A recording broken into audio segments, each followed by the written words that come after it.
All right, it is hard to believe it is already the second week of August, which means those kids are going to be heading back to school soon. I know, can you believe it?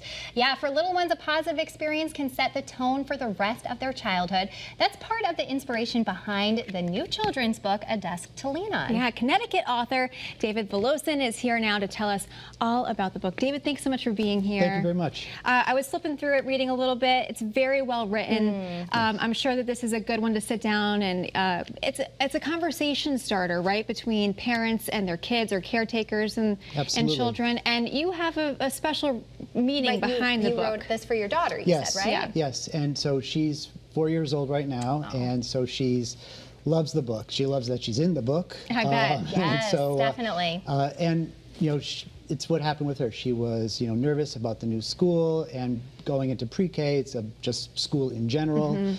She did make friends at swimming school and in the neighborhood, and so she was worried about, them not being there, and so she was, a little bit hesitant, a little bit nervous about it too. Of course. Especially also being away from her parents for most of the day. Right. It was an initial challenge, but she's doing great now. She's actually looking forward to school again now. Really excited about it. That's great. Oh, awesome. So as kids and their parents flip through the book, what kind of lessons can they learn from the different, styles or techniques that you might teach them? So, I mean, that children are not alone. They've got that support structure. A desk to lean on. Obviously, the desk is a physical object in the book, but it's also very symbolic.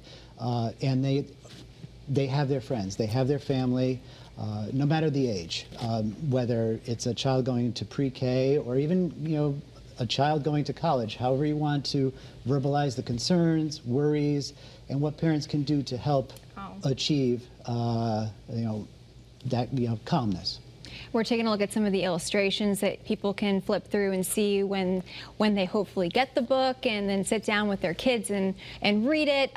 Obviously, it's very colorful. It's easy for people to go look through. And the illustrations itself tell the story, right? Yes. So did you have that kind of in mind when you were putting this all together? I definitely had it, a certain theme that I wanted, the color structure, make it very bright.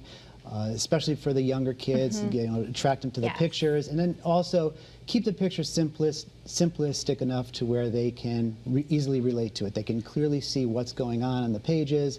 Depending on their age, they may not be able to read it. Their parents could read it for them, but at least the pictures are very clear and they can understand what's going on from that perspective. You and I were talking about this too. The pandemic obviously has changed a lot for kids too. Going back to school, there's been some anxiety too over that, so this can really help kids with that too, right? Absolutely, and it's the pandemic obviously has been a challenge for everybody, no matter who you are, what age you are. For my daughter, one of the challenges was that she started school when everybody's wearing a mask, and you can't see the smiles, and so or the emotion. And I think coming out of this pandemic, I think it's very important that the children have friends to lean on, parents to lean on.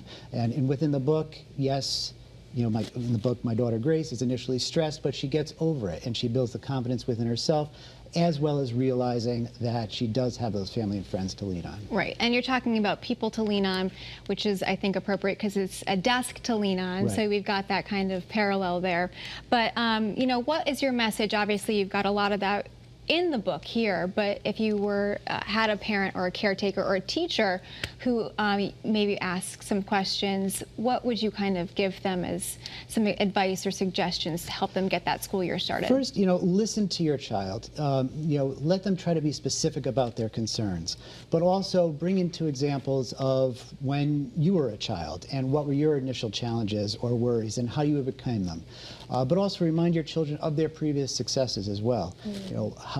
How did they get to that point? And no matter the situation, and also as a parent and as a dad, I would try to do cute things for my daughter, especially when she gets older. I know I'm taking a lesson from my mother.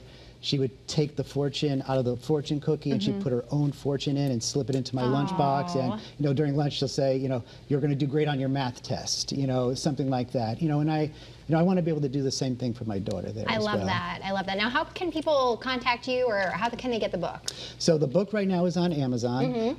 They can also look through it from my website, davidvolusin.com, and that's where they can. And they can also contact me there as well. Yep, and all Great. that information is up on your screen right now, so you can find where the book is available, as well as David's website. David, thank you so much for coming in to so say much. Thank you. Thank you so Happy to much. be here. Thank you very much. Awesome. All right. Well.